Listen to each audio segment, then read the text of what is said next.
C'est l'un des quartiers les plus touristiques de Paris, celui de la Tour Eiffel et du pont de Bir Hakeim, où les jeunes mariés aiment se faire prendre en photo. Eh bien, hier soir, il a été le lieu d'un nouvel attentat islamiste. Un jeune franco-iranien a tué un touriste allemand au couteau. Il a ensuite blessé 2 autres personnes avant d'être interpellé par la police. Le récit de Pierre Corieux, Annie Bazar et Michael Merle. Il est en train de braquer un mec. Le face-à-face est tendu entre ces 2 policiers et l'assaillant. Il tient dans sa main droite un marteau et ne compte pas se rendre. Quelques instants plus tard, l'un des agents utilise son taser pour le maîtriser. Arrête! Mettant fin à son parcours meurtrier. Dinguerie, le mec. À 21 h hier soir, à quelques centaines de mètres de la Tour Eiffel, l'homme de 26 ans a attaqué un couple avec un couteau. À ce moment-là, cette jeune infirmière se promenait avec une amie et a senti un mouvement de panique. On a entendu des cris, on a vu de l'agitation, il y avait ce monsieur en noir avec son bonnet. Moi j'ai vu qu'il tenait quelque chose dans les mains, mais tout de suite je me suis dit c'est un couteau, on part tout de suite, donc on est parti en courant. Un touriste allemand de 23 ans est tué à coups de couteau. L'urgentiste Patrick Pelou, qui était de garde ce soir-là, a tenté de le sauver. Il a été attaqué sauvagement, il était en arrêt cardiaque.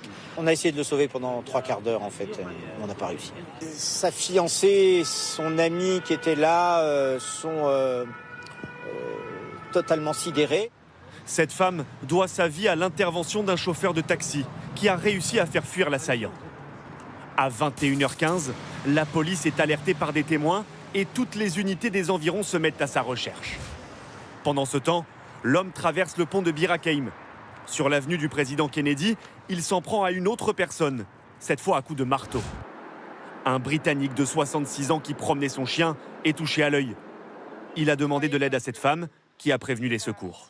Quand j'ai ouvert, j'ai vu monsieur tout plein de sang. Il était blessé, il m'a fait d'abord peur.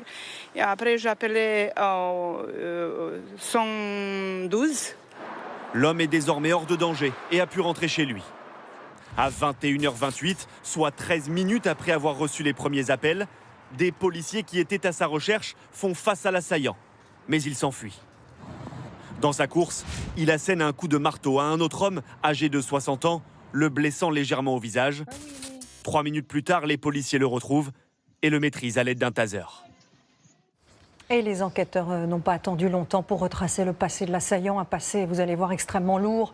L'homme est fiché S, il avait été condamné en 2018 après avoir planifié un attentat. Il présente aussi des troubles psychiatriques et l'enquête devra forcément déterminer s'il y a eu des manquements dans son suivi, notamment après sa sortie de prison. Noé Gandillot et Raphaël Maillochon.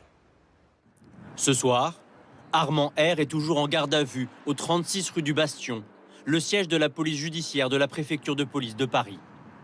Et son profil se précise. Né en 1997, ce Français de 26 ans dont les parents sont iraniens est fiché S.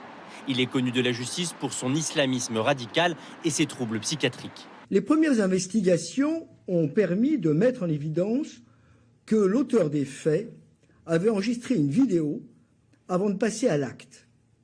Lors de cette vidéo, il prêtait allégeance à l'État islamique. Un jeune homme à la personnalité très instable, décrit comme fragile psychologiquement. Quelqu'un qui visiblement a des troubles psychiatriques, est assez influençable. Il peut à la fois avoir des troubles et être idéologisé. Donc il est connu pour islamisme radical, donc c'est pas simplement qu'il a des troubles psychiatriques. La radicalisation d'Armand R commence en 2015.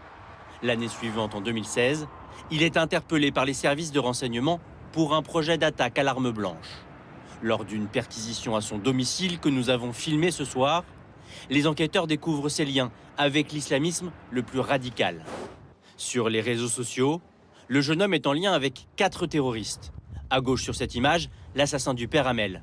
En haut, celui d'un couple de policiers à Magnanville. Et à droite, le meurtrier de Samuel Paty. Mais lors de son audition par les enquêteurs, Armand R se présente comme un repenti qui se serait lui-même déradicalisé quelques mois plus tôt. Et il assure même aux policiers : je suis tombé dans l'islam le plus pur et j'ai réussi à m'en sortir tout seul. Maintenant, ma position est claire, je ne suis plus musulman. En tout, il passera 4 ans en prison à Nanterre entre 2016 et 2020. À sa sortie, il est placé sous un contrôle judiciaire spécifique qui vise à prévenir les actes de terrorisme. Et il est soumis à un suivi psychiatrique et à un traitement médicamenteux. Au gré des expertises des médecins, Armand R arrête puis reprend des médicaments à plusieurs reprises. Il y a 6 mois, un psychiatre notait une évolution positive et un autre médecin estimait qu'il ne présentait plus aucune dangerosité d'ordre psychiatrique.